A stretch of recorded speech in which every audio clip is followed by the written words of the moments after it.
understand for gestational choriocarcinoma. Now we are going to discuss a little bit about the polycystic ovary, and to understand the polycystic ovary we need to discuss about the female hormone regulation. Okay, I want you to see this diagram.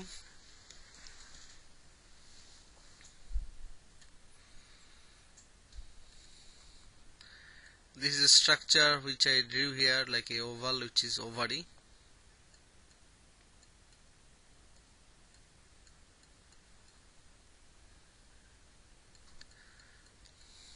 We can see ovary has theca cells and the granulosa cell, which are under the influence of pituitary hormone LH and FSH.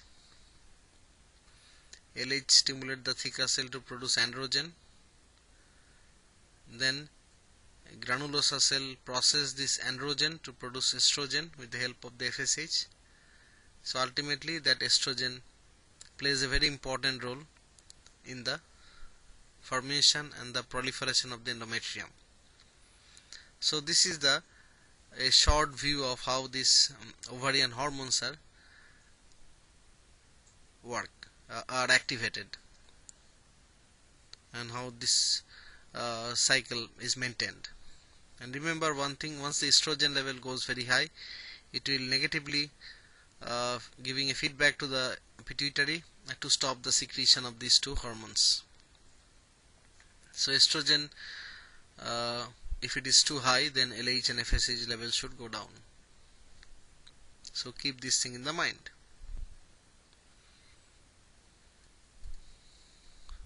So polycystic ovary is a condition when the ovary develops multiple follicular cysts in the cortex of the ovary. I repeat again, multiple follicular cysts in the cortex of the ovary. This disease is also known as Stine-Leventhal syndrome, and this disease is marked by extremely high amount of testosterone in the system of the female and extremely high amount of androgen. Never ever forget it. This patient has a high level of LH and the patient has a low level of FSH. So this ratio is very important to know the diagnosis of the polycystic ovary. I'll try to tell you briefly the pathogenesis of polycystic ovary, which is extremely complicated. So this is what we see here. It is now said that the fundamental error for the pathophysiology of the polycystic ovary is the high insulin level in the system. When the patient has a high insulin level, which will result in the low FSH secretion from the pituitary with a very high LH. Now remember, this very high LH is the most important cause why the ovulation does not take place, because the LH is actually too high to give a LH surge, and remember, without a LH surge we do not get any kind of ovulation. So what is happening? The patient will produce multiple follicles, but this will be immature, they don't rupture. So these follicles stay in the ovary and gives a polycystic appearance of the ovary, simply because these follicles won't mature, won't rupture. And why it cannot rupture? Because there is nothing called LH surge, which is important for the rupture.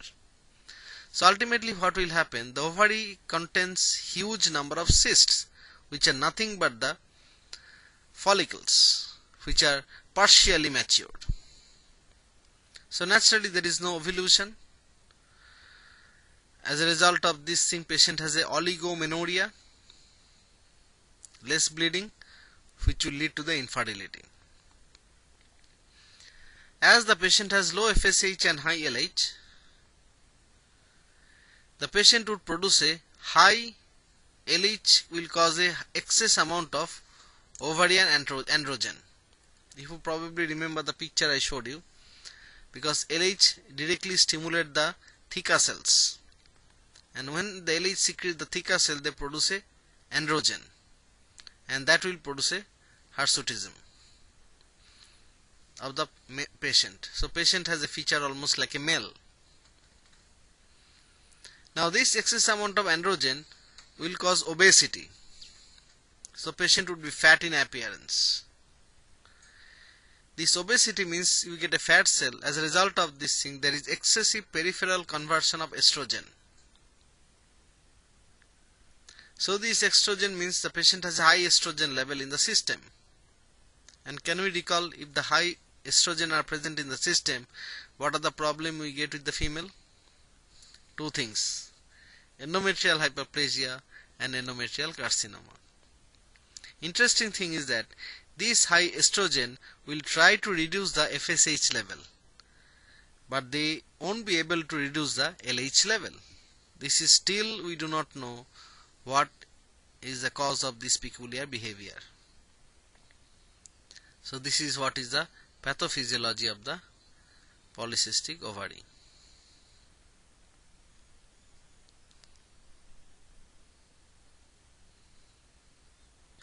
So I want you to see this diagram again, and that should help you out.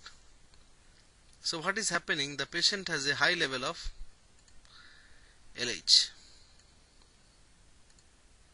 The LH level is very high,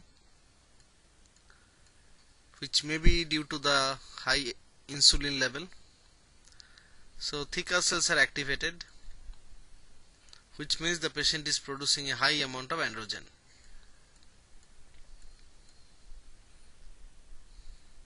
But at the same time, remember, since FSH is not that high, which is basically low, it means the granulosa cell cannot convert all this androgen into the estrogen. It cannot convert it. So as a result of this thing, what happens? The system of the female would contain an excessive amount of androgen.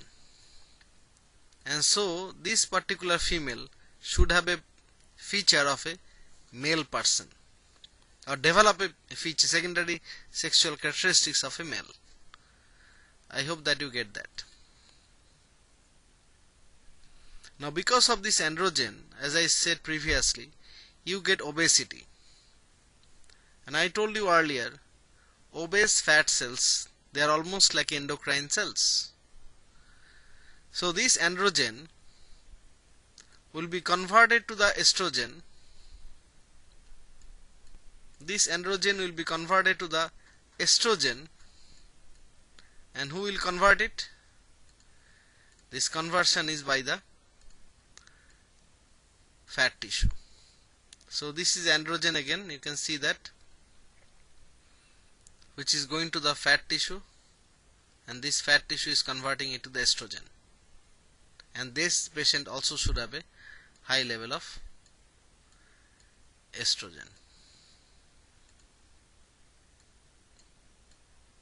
So this is what is the cycle: high LH, more formation of androgen.